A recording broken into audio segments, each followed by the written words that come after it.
We discussed that already, that in mitosis or meiosis, there is quite an important involvement of the DNA and the number of chromosomes. DNA and the number of chromosomes. And we also discussed that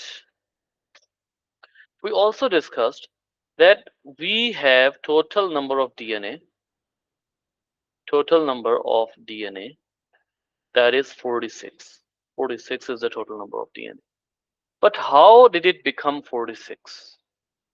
Remember that we get 23 DNA molecules from a mother and 23 DNA molecules from father.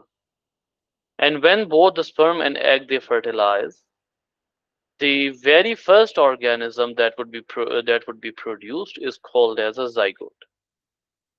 Now the zygote would be performing the mitosis continuously. It would be performing the mitosis continuously. But it is very important to know that the DNA that we are getting from mother and from our father, from our mother and from our father, these DNAs are different from, they have different genetic arrangement. No, not genetic arrangement. They have different genetic material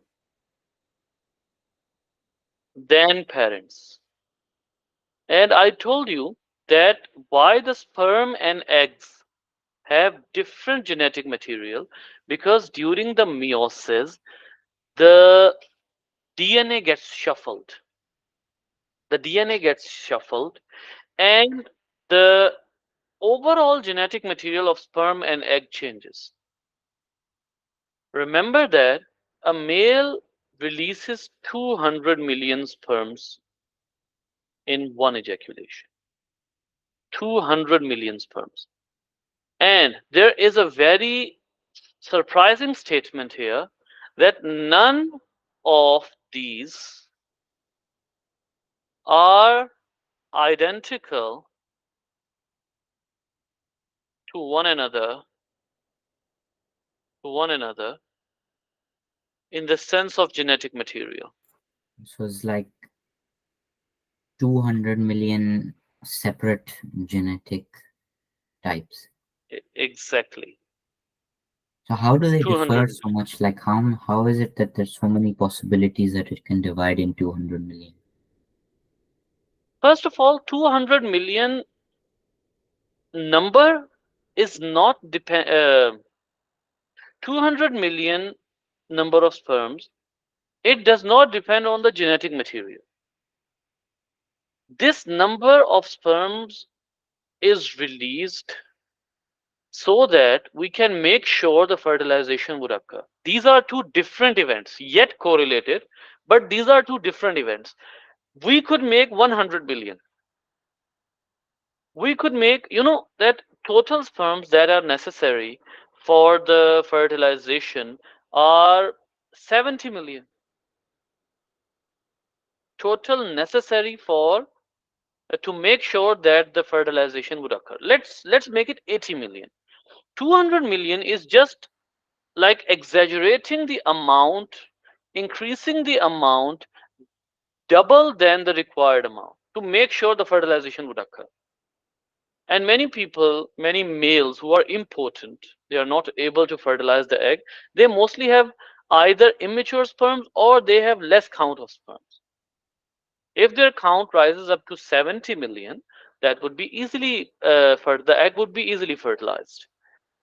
So, but the thing is, all of these are made through the meiosis, and this is the point that is bringing the variation. Another very important thing, that is why I immediately touched the meiosis when I started the topic. See, first thing we learned in meiosis that when the cell is going to divide, meiosis occurs twice. Why do we need the meiosis? First, remember we need to make the gametes, so we need the meiosis. When the meiosis occurs, in the first meiosis, The chromosomes come against each other and they shuffle their genetic material. Now, I'll get back to this concept. But first, I need to clear some things here that I wanted to clear when I was teaching you the meiosis, but that at that time I was just focusing on the topic of reproduction. See, when we say that we have total 46 DNA molecules, basically we have 23 plus 23. This has, whenever I teach my student, I always make sure that my student knows this,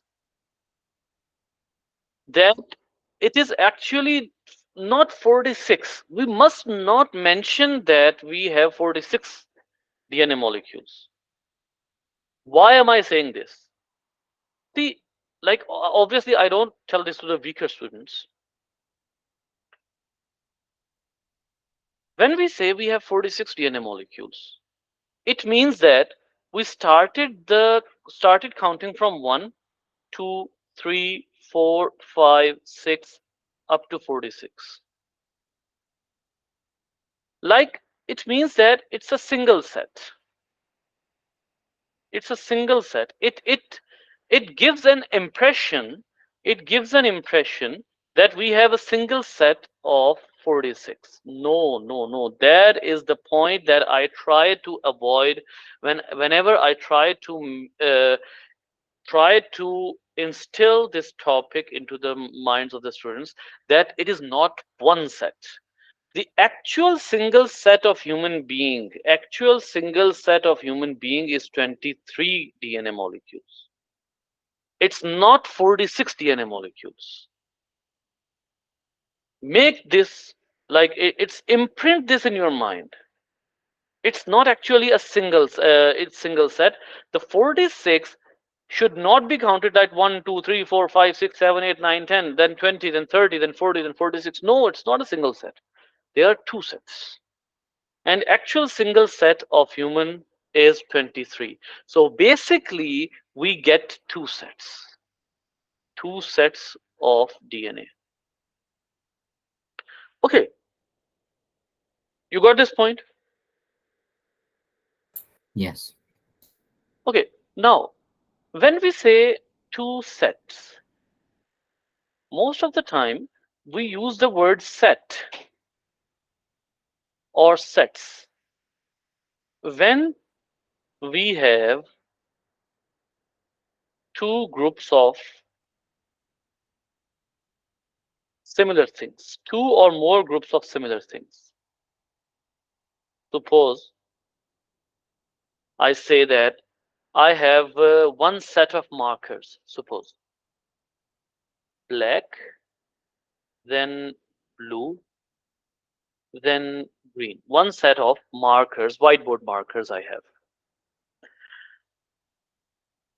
This completes my set.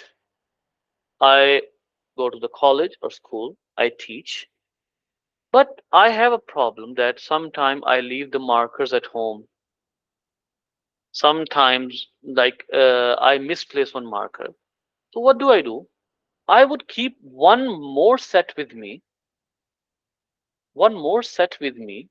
that would be comprising of the same colors of markers. Now this is one set, this is the other set. Meaning now I have two sets. I would not say I have 6 markers. I would say I have two sets of 3 identical markers. 3 types of identical markers. Or I would say I have two sets in which one marker resembles the marker number 1 resembles the marker number 1 of the other set. Let me repeat my sentence. I have two sets in which one marker number 1 is exact similar to the marker number 1 of other set. Now this is the way of thinking about the DNA molecules. We do not have 46 molecules. We have 23 molecules that we get from our parents, 23 plus 23. And the strange thing about this set of 23, that 23 of mother's set, mother's set is exact same in genetic material, genetic arrangement, let's say genetic arrangement, size, and shape. Exact same to the father's set.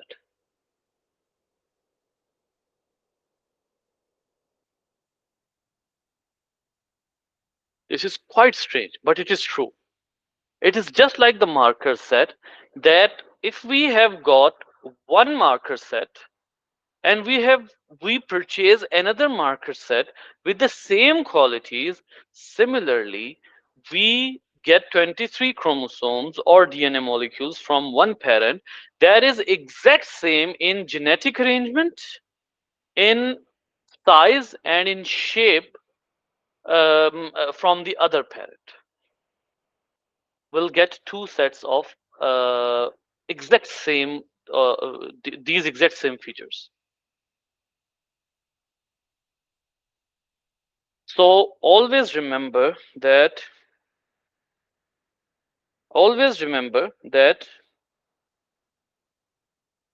the DNA, the DNA that we are getting, or the chromosomes that we are getting from our parents, they are exact similar to each other. Now, how they are similar?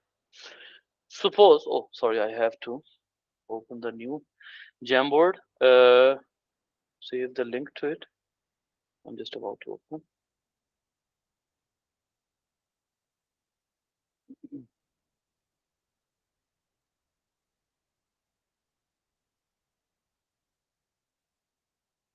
You may copy the link from the inbox.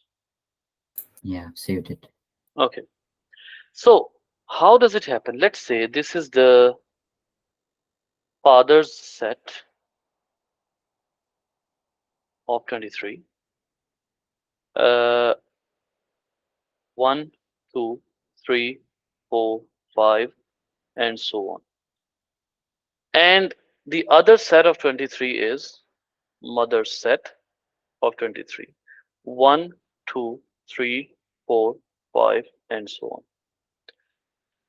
Now, chromosome number 1 from father's set is exact copy in size. Remember, I am emphasizing size, shape, and genetic arrangement. In size, shape, and genetic arrangement, the the chromosome number 1 of father's set is exact same to the chromosome number 1 of mother's set. It means that if the chromosome number 1 looks like this, now maybe I happen to change the shape while drawing the two chromosomes. This is 1 from father's set,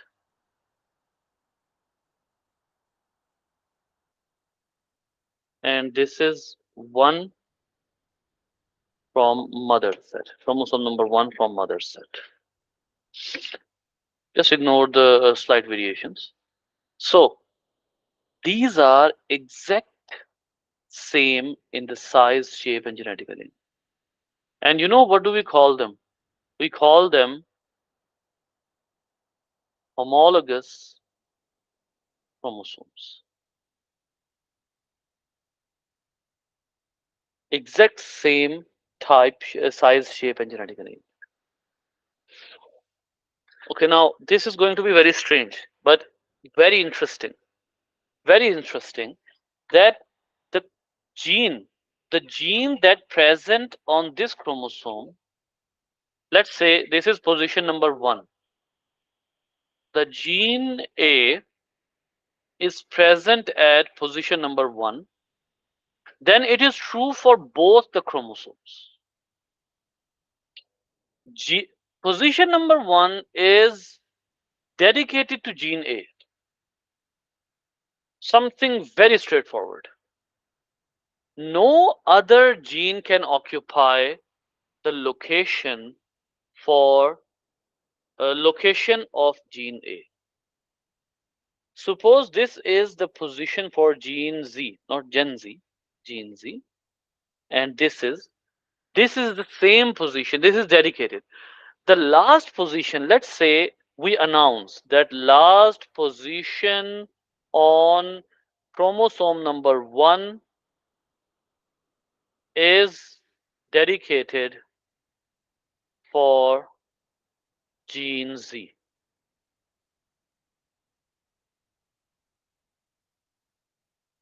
This is the meaning of size, shape, and genetic arrangement. See, A, if position number 1 on chromosome number 1 is dedicated for A, this is never going to change. This is never going to change. Now, a question may appear in your mind that why the sets of 23 are so similar. Sets of 23 are so similar because we are Homo sapiens. Since we are Homo sapiens, that is why the two sets of 23 are so much similar to each other. Give me one second.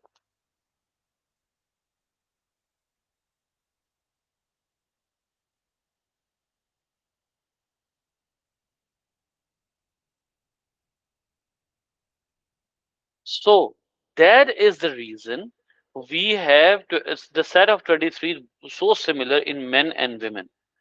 But obviously, there is a slight change. We'll be looking at that change later. Okay. Now, okay. Now I'm going to discuss the meiosis in a bit more detail. So let's remove all this.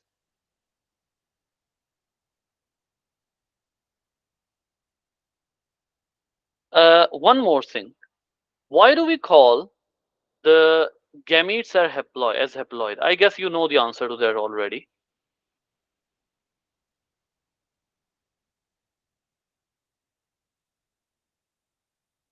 Do you know that?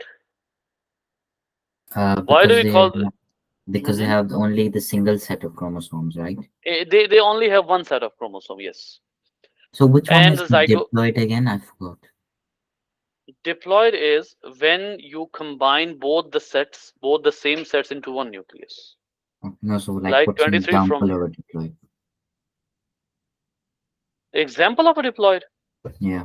One example is a zygote, and Okay. other example is every somatic cell of our body. You remember the somatic cell? Yeah. Hmm. Every somatic cell of our body is diploid. The only haploid cells in our body are gametes. Okay. Now, let's say the meiosis is about to occur. This is the cell in which we have DNAs. The first event that would occur in meiosis is to duplicate the DNA. So we have 46 DNAs like this, and we have we have duplicated this we have duplicated all the 46 DNAs now. Again, they are 46, but now they are duplicated. Now what you do, you fold them into chromosomes. The meiosis hasn't started yet. Fold them into chromosome. So now this would appear like this. Every duplicated DNA would appear like this. Okay, as I have been saying already, that 23 plus 23, 23 plus 23, it would be 46. So it means that uh, right now, 23 plus 23, or maybe 46, have been duplicated. Now what you do, in meiosis, you take a breath and now listen to me very carefully. What did I say? I said one set we got from mother, every parent, every offspring. This is a true principle. Like even my parents got the 23 from mother and 23 from father. Every parent and every child gets their set of 23s from each parent. So it means now please very carefully listen. It means in 43, yeah, so in 46 we have half set from mother's side and half from father's side. Is that clear? Yeah. We have half set from mother's side and half from father's side. Now we are going to make a gamete. Now this person, let's say this is a person X. This person is about to make the gametes. This person is about to make the gametes, and the person who is about to make the gametes, he already has two sets, from one from mother and one from father. Now what would he do? He would His body would do the crossover between homologs, or in bracket I would say between the chromosomes, between the identical chromosomes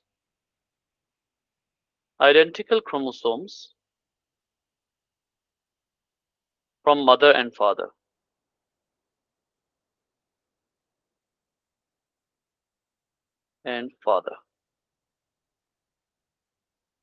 between the identical chromosomes from mother and father, meaning the crossing over would happen between the first chromosome and first chromosome, like first chromosome from mother and first chromosome from father. Remember, all the chromosomes have been duplicated now.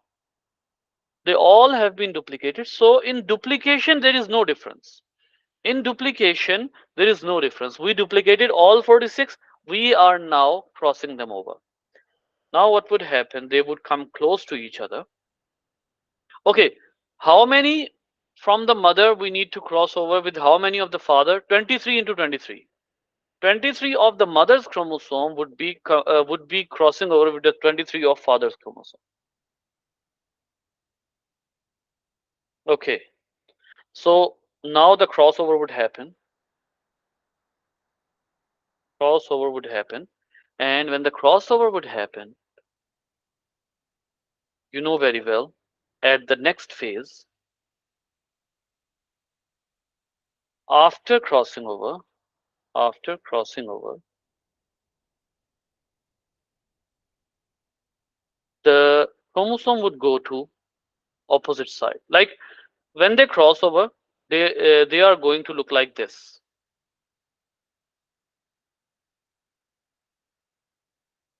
They are going to look like this, and then after crossing over, they would separate. Now, here comes the point which basically I'm going to tell you, which is the base of the whole variation. I have already told you that crossing over is a source of variation in the siblings, haven't I? Yeah, you have. But one more source. The chromosomes, when they have done crossing over, they would go to the opposite poles of the cell. Remember, the cells basically are going to divide. The cell is going to divide. So suppose that this is one cell, they have separated. Now, the real point is no one knows the chromosome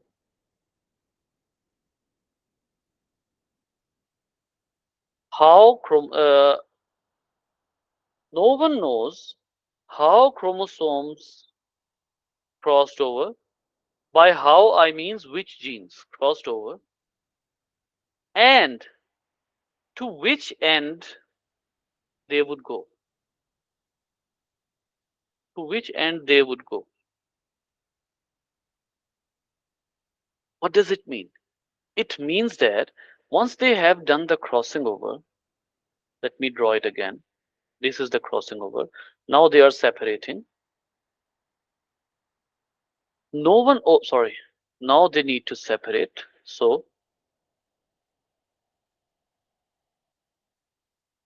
and they need to go to opposite ends of the cell so that the cell can divide. Now, no one knows this is the mother's chromosome or father's chromosome. This chromosome was mother's or father's, because we never know when they come against each other, right one is the mother's one or left one is the mother's one. Let me go back to the slide. When we are crossing over, I did write here that mother's one is coming from the left and father's one is coming from the right, and they are crossing over to each other. But in reality, no one knows the chromosome from father's side is coming from which side, and chromosome from mother's side is coming from which side. And in the end, no one knows that which one is going to which side. This phenomena is called as independent assortment, and it is another source of variation, another source of variation, because you never know. You are getting the chromosome. Let's say in the end, let's say in the end, after all the meiosis, a sperm is made, and a sperm has 23 chromosomes. You never know, you never know, the sperm contains how many fathers, how many chromosome you got from father, and how many from mother. Maybe, maybe, now just imagine, maybe a sperm contains, uh, out of 23, 15 chromosomes from mother. Now what you would do? You cannot do anything. Now those chromosomes would go to the next child. Maybe more habits in that child, more habits are from mother's side. Why? Because nobody specified it, and nobody knows that to which end, after crossing over, the chromosomes would go. And this phenomena is called as independent assortment. The first phenomena, crossing over, source of variation. Second phenomena, independent assortment. Did you understand the independent assortment? Yes. Can you imagine the extent of variation it would begin? It would bring, even like, if you try, you the person cannot imagine. Why? Because there are so many possibilities, so many possibilities. Maybe one chromosome from father, all other from mother. Maybe 22 chromosomes from father's side, and one chromosome from mother's side. What would you do? The person resembles, there are many girls who have more impression of their father than mother, and vice versa. So basically, that is the reason, when you have no specification, like we have a fixed number. See, we have a fixed number. And what is that number? The number is 23. You have to complete the total number of chromosomes, 23. It is not specified that how many would be coming from mother's side and how many would be coming from father's side. So anything could happen. There is the reality of independent assortment. So you imagine that in 200 million, how many possibilities would be there? Try try to understand. Okay, uh, 2 raised to power 23. What's going to be the answer?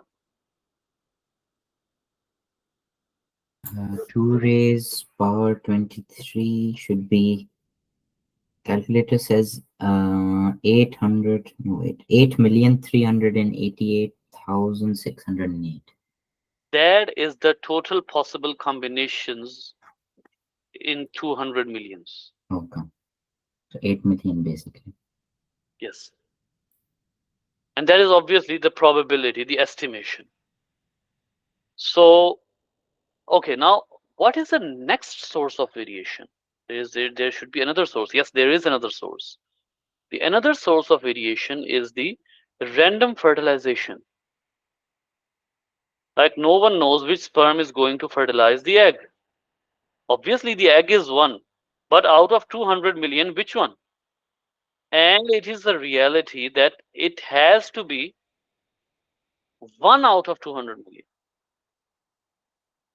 So you have another open ground. What would you do here? You cannot do anything. You cannot imagine. So that is the source of variation. And this is how the variation comes. So the mitosis and meiosis. Now we have been talking about we have talked about two concepts in parallel. Number one, the concept was related to meiosis and the sources of variations, how the variations come. Second topic that we discussed here is the nature of chromosomes. Nature of chromosomes. Uh, the Let me repeat that. Basically, the chromosomes are made of DNA and proteins. But if you open the chromosome, if you open the chromosome, then it would mostly be the DNA. When you fold it, it would become a chromosome made up of DNA and proteins. But when you open it, it would mostly the DNA.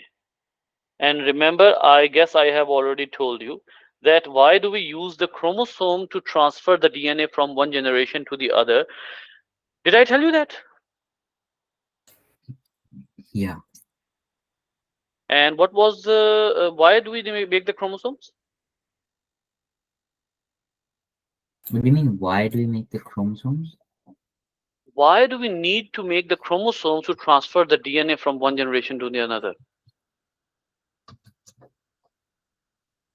Basically, the So that chromosomes it's are. like to Please, please. secure the DNA, right? And make it, because you can't function, an organism can't function, like humans can't function without chromosomes, because it No, no, no. allows us to do daily activities and function Remember that properly. obviously that is your answer. That answer is correct. That DNA is hereditary material, and to rise the next generation on the same design as the parental generation, we need to transfer the DNA, no doubt. But how do we transfer the DNA? That is with the help of chromosomes. The actual thing that is going to work is not the chromosome. Remember, another statement I'm going to write here: in the form of chromosome, in the form of chromosome, the DNA never functions. DNA is totally non-functional when it is folded. It's just like when you transfer your clothes to another, like let's say you are going to a hilly area, you need to transfer your clothes. How do you do it? Like in a suitcase, Yes. And how do we put the clothes in the suitcase?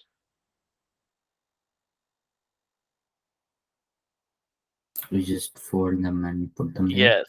And can we wear the clothes while we have folded them? When we have folded them? No. We cannot take the function of the clothes when we have folded it. Similarly, we cannot make the DNA function when we have folded it. The only reason when we fold the DNA is to transfer the DNA to next generation. And why? Because the chromosome is the vehicle, it's the packed form of DNA. The DNA itself is very fragile, and it could break. It can break if you don't transfer it with care. So we fold it into the chromosomes. Got it? Yes. So, okay. Now the DNA has been transferred. The haploid, diploid, these terminologies are there. Homologous chromosomes, I have made it clear that the same numbered chromosomes from mother and father set are exact identical to each other. and how the variety appears. There is one more source of variety, but we haven't explained it yet. Okay, before that, let me ask you, what is a gene? Can you tell me? A gene, is it like, for example, when you have blue eyes or brown hair or something, that's a gene? You can say it's the functional unit of DNA. Functional unit of DNA. Okay, let me give you a situation. We say that DNA makes our characteristics, right? Yeah, How many DNA do we have in one 46. nucleus? Yes, 46 DNA. So does it mean we have 46 characteristics? Yeah, That is the situation. We need to answer no. 46 DNA does not mean that we have 46 characteristics. Every DNA is a long thread-like molecule, thread-like molecule, which is, now please be careful, which is divided into segments, which is divided into segments. Every DNA is a long thread-like molecule which is divided into segments, and each segment,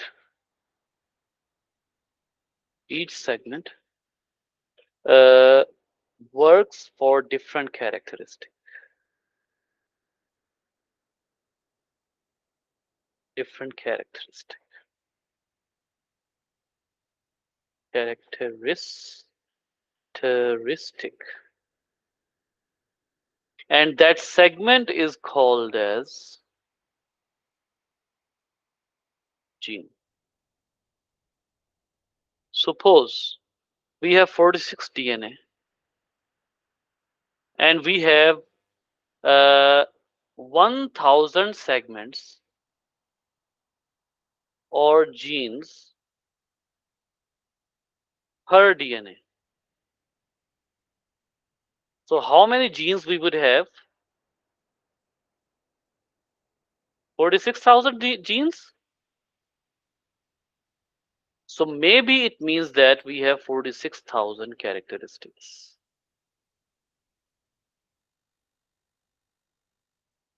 So remember that 46 DNA, each DNA does not make one character. No, no, no, no. It is never true.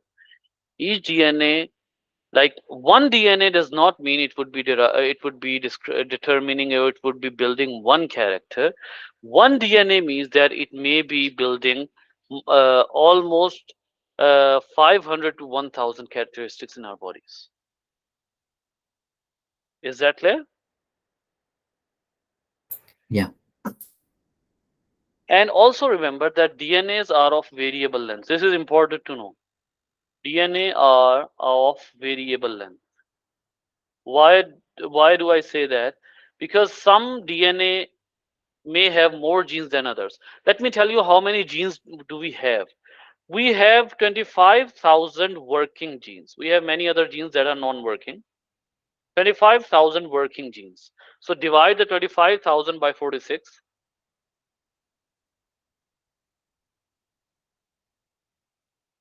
Sorry, divide. 25,000 working genes are there, right? So 25,000 working genes are there. So how many genes per DNA? How many genes This was per divided by DNA? 46. Yes, per 540. DNA. 25,000 divided by 46. That is 543.5. Yeah, approximately. 543.5 Yeah. or 544. Now remember that this is not true basically, because you have to remember that DNA are of variable length. Some DNA are very long. Let's say the DNA number 1 or the chromosome number 1 is very long. So it contains more genes. The 21st chromosome that we have always have lesser genes. That is the shortest chromosome. So it is variable. Anyways, the genes are functional unit of DNA, and basically, when the parents provide us with the DNA, they are actually giving us the thousands of genes that would build the blueprint of our body. That is the whole thing about the genes. Okay. So, hmm,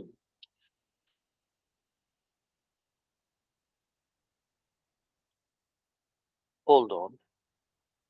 Since we have talked about gene DNA much, so I would now tell you about the structure and function of DNA and function of DNA. All right, I would request you to please revise the topic right after. Obviously, you have been doing this. See, many terminologies that I have told you today would be used tomorrow, especially the diploid haploid, the homologous chromosomes, and the genes. These would be used again. Okay. So you have to, yeah, you have to try to memorize them so we can go smoothly tomorrow. Okay. Okay. Also, Structure and is it Mhm. possible for you to give me like homework today for extra practice? um, I can give you for what chapter? For this chapter, the For one this we're doing right chapter. now. Basically, if we see the this topic, I am currently going totally random. Right now, I was here. Before that, I was here. Then I have come back to this topic, this subtopic. So I'm going totally random. So I would suggest if I give you a worksheet for the previous chapter, I guess that would be better because since I'm going totally random, so you may not find any worksheet or question based upon like it is made this much randomly. What do you say? Okay. And for the previous chapter. Yeah. Okay, I'll give you the worksheet. Okay. Structure and function of DNA.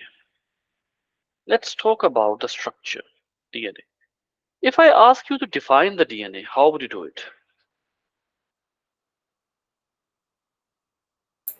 So the DNA, like what it stands for, or the definition? The definition. And try Um, to tell me the molecular definition, not the definition that we say it's a hereditary material. is it's I think I've heard it's a polymer made up of like individual Hmm. units that Hmm. form 100% correct. strands 100% correct. and form a double helix. Hmm. Very good, very good. You have made my task easier. Basically, DNA is a double helix molecule. It's a double helix molecule made of two chains of polynucleotides. In other words, you can say no, sorry, two chains of polynucleotides uh, twisted around each other,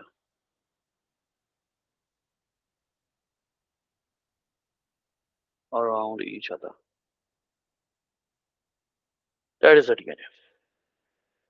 So now we have to understand different things. Apparently, by this definition, we can say that the DNA. Yes, another thing. Okay, by this word, we can say it's if it's a double helix. So helix mean helical form, and helical form mean like this.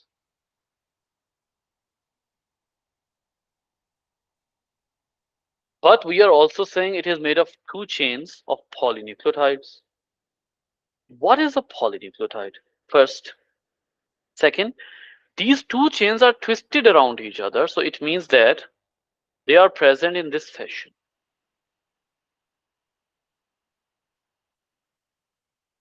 They must be present in this fashion, in this pattern. So first, let's understand about the polynucleotides.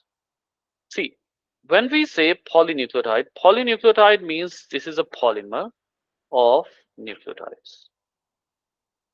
And that clearly tells us that nucleotides are the monomers. Nucleotides are the monomers. So we can say that DNA is a polymer of nucleotides.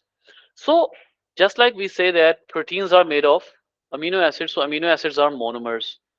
The starch is made of glucose, the glucose is a monomer, these kind of things. So nucleotide is a monomer. So we try to understand that what is a nucleotide made of. Remember that a nucleotide is something.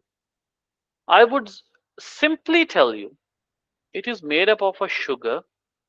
Main thing is a sugar, and on one side you have one unit, and on the other side you have another unit.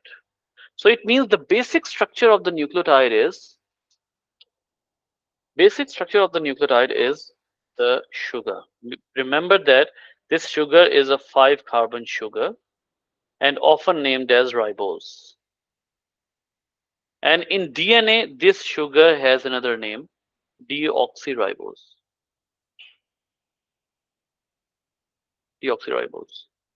Second, the nucleotide, this ribose is attached to nitrogenous bases. What are nitrogenous bases? These are alkaline compounds.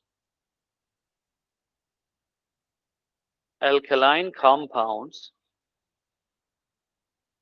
And these alkaline compounds are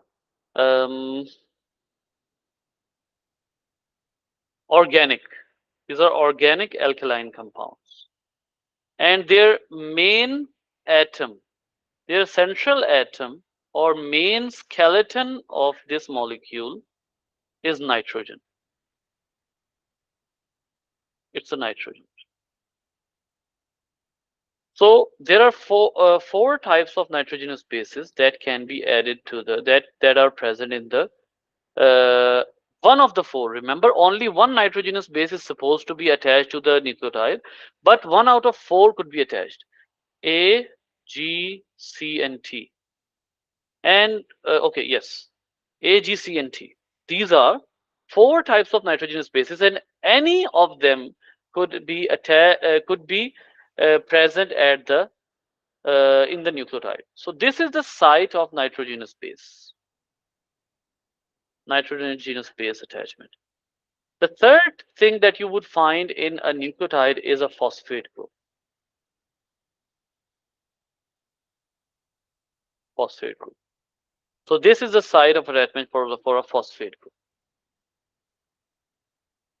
So remember that you can make a nucleotide by this is sugar, this is nitrogenous base, let's say A, and this is the phosphate.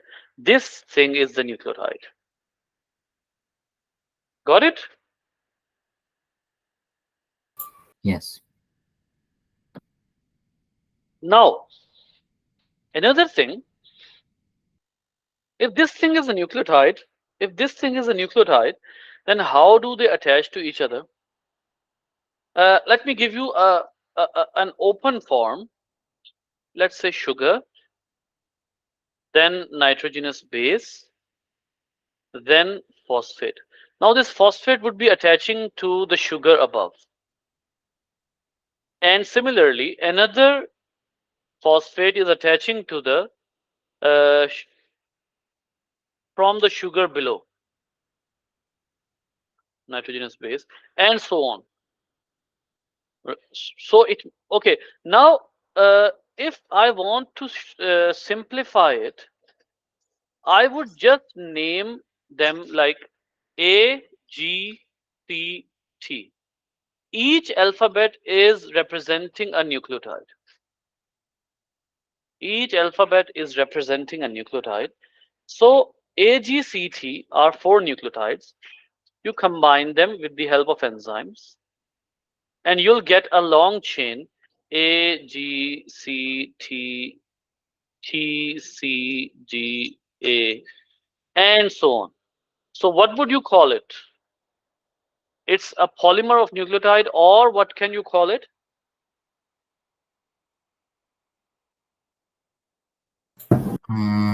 Not sure. Like polymer of nucleotide, or Oh, I told you polymer of it's just DNA. it's not yet the DNA. Why? It is only single polynucleotide chain. What did we write in the definition of DNA? We said two polynucleotide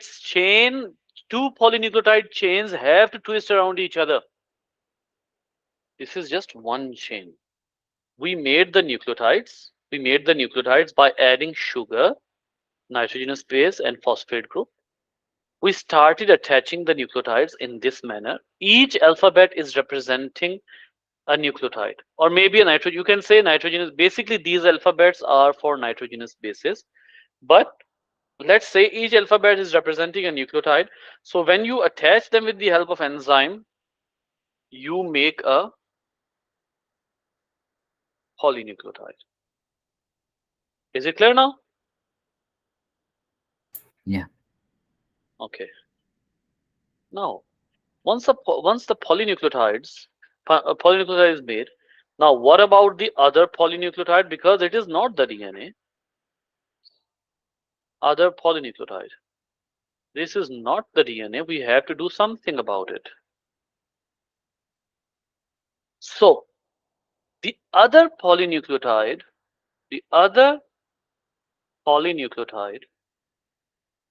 has to be made has to be made in according to a special rule.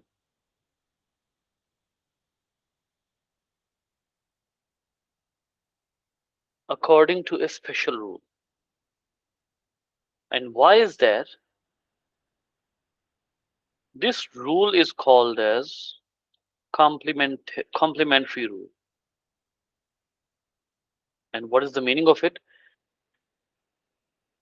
In the opposite polynucleotide, in the opposite polynucleotides,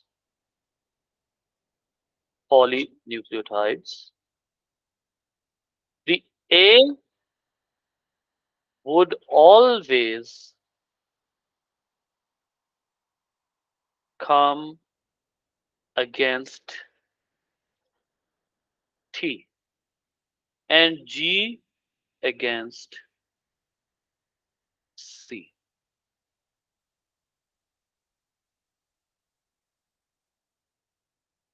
What does it mean? Suppose, suppose that you have one polynucleotide. Hold on. A, G, C, T, A, G, C, T. This is one polynucleotide. Now you need to make, it is one polynucleotide. And what do you need to make? You need to make two polynucleotides and you have to twist them. So you have to make two polynucleotides. This is only one. So the second one you would make according to the complementary rule. How? You would make it in this manner. T, C, G, A, T, C, G, A. The second polynucleotide has to be made in a way that A should always be facing the T and G would always be facing the C. This is the rule that we often call as the complementary rule. Now look at this shape. Doesn't it resemble the shape that we drew in the beginning? Yes. So basically, it has this complementary rule. All right. Next is,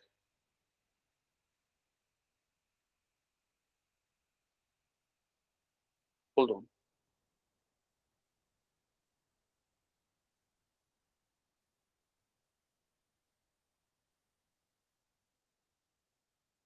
All right. So now, uh, the problem is when you twist two chains, twisted chains have the trend, twisted chains have tendency to open. You need to clip them. You need to clip them together. How? You would clip them, you would glue them with the help of hydrogen bonds. You would make two hydrogen bonds between A and T and three hydrogen bonds between G and C, and you would clip them permanently. Remember, never make uh, regular lines. Oh, sorry. Never make regular lines while you are showing the connection between the nucleotides. Uh, and this is basically for opposite nucleotides, not the nucleotides in one chain. Remember, in one chain, the nucleotides are covalently bonded. In a single chain, which is a polynucleotide, the nucleotides are covalently bonded. But when there are two chains opposite to each other, there is the that would be called as that would be supported by the hydrogen bonds. You got the difference? Yeah.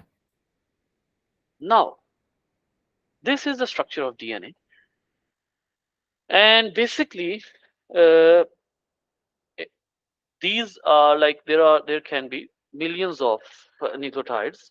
There can be millions of nucleotides in one DNA strand. Okay, so okay, hold on. The same pairs I have blood nucleus, blood nucleus, um, mitosis. Okay, so basically, the mutation should be discussed over here. Oh, blood, autonomy, sex-linked, genetic diagram. All right, variation. See, I have told you the sources of variation. That is why I'm saying I'm currently teaching you this topic totally randomly. We have been spanning over different topics. All right. So what's the function of the now? Now describe the function of the DNA. Like we say that, okay, what's the function of the DNA?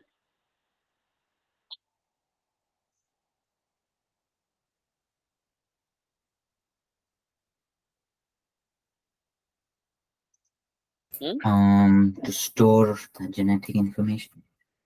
Hmm. If I say to store genetic information, to store and define or build our characteristics.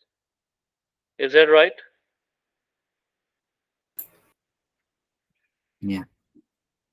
To store the information and define our or build our characteristics. The question is, how does it do that? Okay, storing we can understand. It stores it in the forms of nucleotides. We have established already the point that DNA is made of nucleotides. So information basically is sto- stored in the form of nucleotides. Okay, fine. That's fine. That is quite uh, much defined. The question is how. Like who? Okay, let me ask you another question. What basically, how would you define our characteristics? How would you define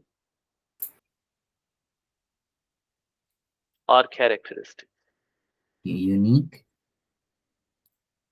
No, Like, what is a character? Okay, let's say, what is a character?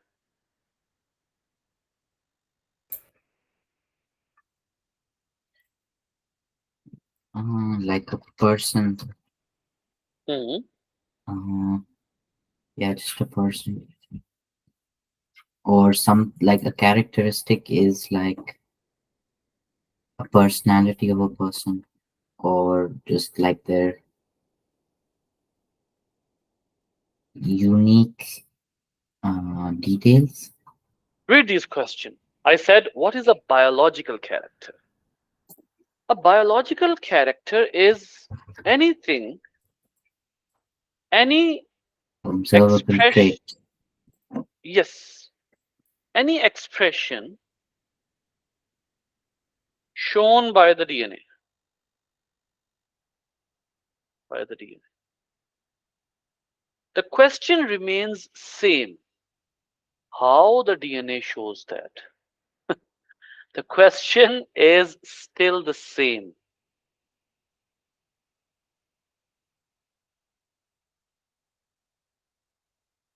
How the DNA shows that? The real thing is, okay, let's say you have some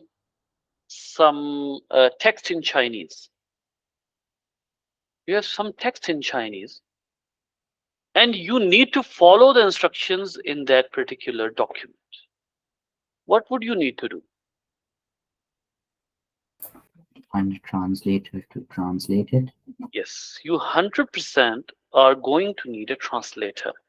Similarly, remember that a human character or a biological character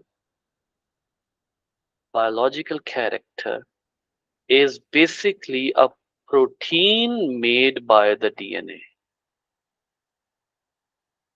It is obvious, although you do not write it in the CIEs, it is obvious that basically any characteristic an organism shows basically is a protein built by its DNA. Protein built by its DNA. So remember that we are overall proteins defined by the DNA. So the function of the DNA, or I can elaborate it further, the function of a gene is to like code for a protein. Every gene codes for a protein. Remember, this is something very important to know, that the gene code for the protein and nucleotides act as the codes. Nucleotides act as a code.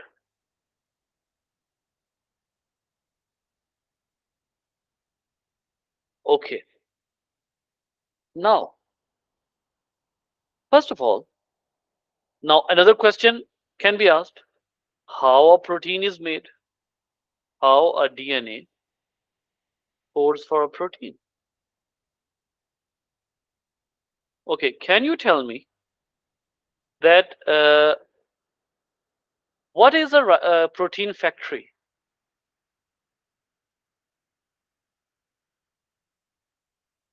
Which organelle is called as a protein factory?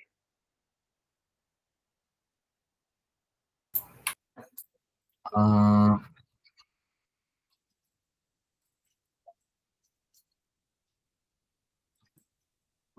ribosomes. Well done. Ribosomes are a protein factory, meaning that they would build a protein. But who has got the information for protein? Basically, okay, let me tell you. Basically, we need to elaborate it a bit more. The gene contains the nucleotides, and the nucleotides would define the arrangement of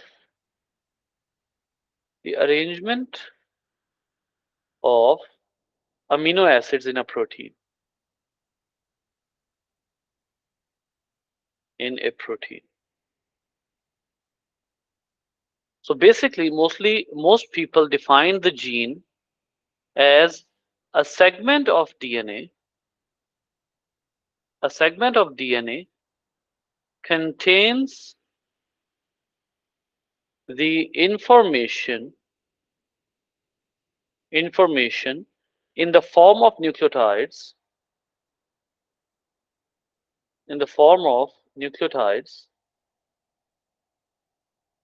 contain the information in the form of nucleotides to define the arrangement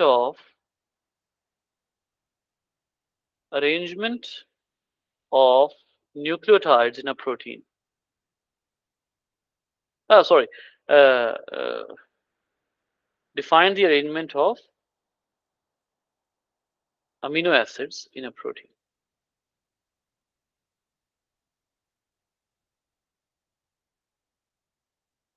So that is another definition of DNA. Now, the problem is how the ribosomes build a protein. The ribosomes don't work, don't function inside nucleus. They may be present inside nucleus, but they don't function. Okay. And where is the DNA located?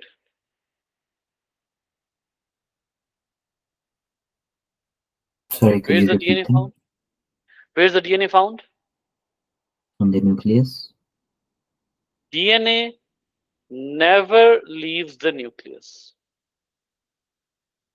Now the ribosome don't work inside nucleus and the DNA never leave the nucleus. How the protein code how the protein code would be read by the ribosomes. The protein information is uh, stored in the DNA, but it is not coming out. The ribosome can decode it, but it is not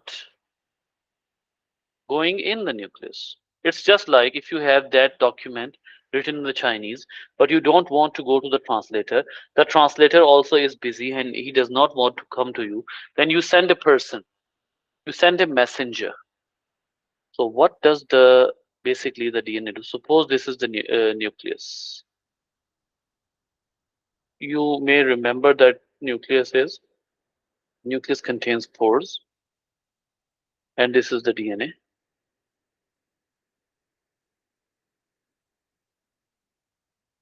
A small gene. Remember, the gene would make the another segment called as messenger RNA. Remember that a gene, not the whole DNA. I'm continuously repeating. Only a gene is enough to make a messenger RNA. So remember, if a gene, suppose you need to make the hemoglobin, you would use only the hemoglobin gene. You would only use the hemoglobin gene. So gene is uh, going to give its information to messenger RNA. It is called as messenger RNA. This process is called as transcription.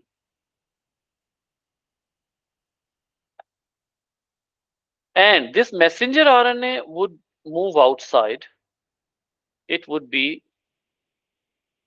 It would attach to the ribosome and it would turn into protein. The information would turn into protein.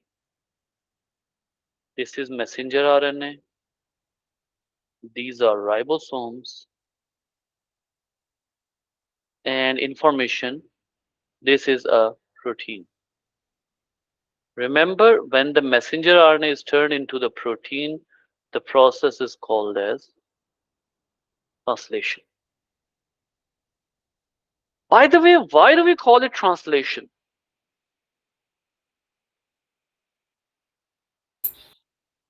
Because it's like the information is passing on, right?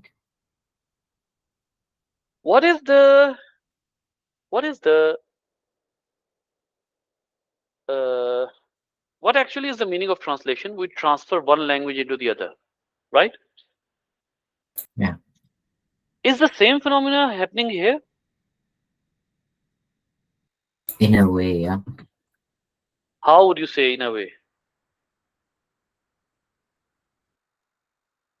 Because something is transferring, right? The transcription, the gene The messenger transcription, RNA is another transferring. polymer of nucleotide. It's another polymer of nucleotide. Messenger RNA is not very much different from DNA. It's another polymer of nucleotide. And what is the protein made of? Amino Amino acid. acid.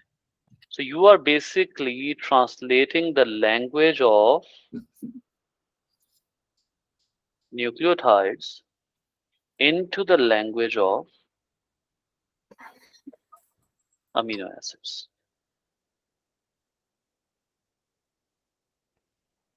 That is why it is called as translation. So the nucleotides are very important, and the DNA just gives its information to the messenger RNA so that the nucleotides can be transported to the ribosome, and the ribosomes are going to translate the messenger RNA into the protein, and the protein would now function. Understood? Yeah, What kind of proteins do you have in mind? Like example of proteins?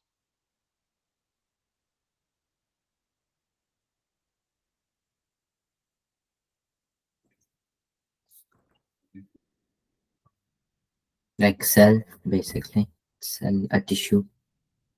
Anything else? Uh, Enzymes. yeah, Similarly, hormones, membrane. no, hormones, Yes, yes, yes, yes, yes. Membrane antibodies. carriers are also exactly well done. Antibodies. Few hormones like insulin and glucagon.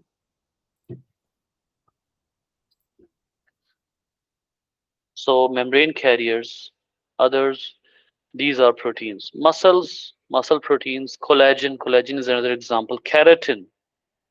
Keratin is there. Collagen is there. So basically, these are proteins. Okay. The ribosome, last line, the ribosome basically, what do they do during the translation? Ribosomes assemble the amino acids, assemble the amino acids according to arrangement of nucleotides in messenger RNA.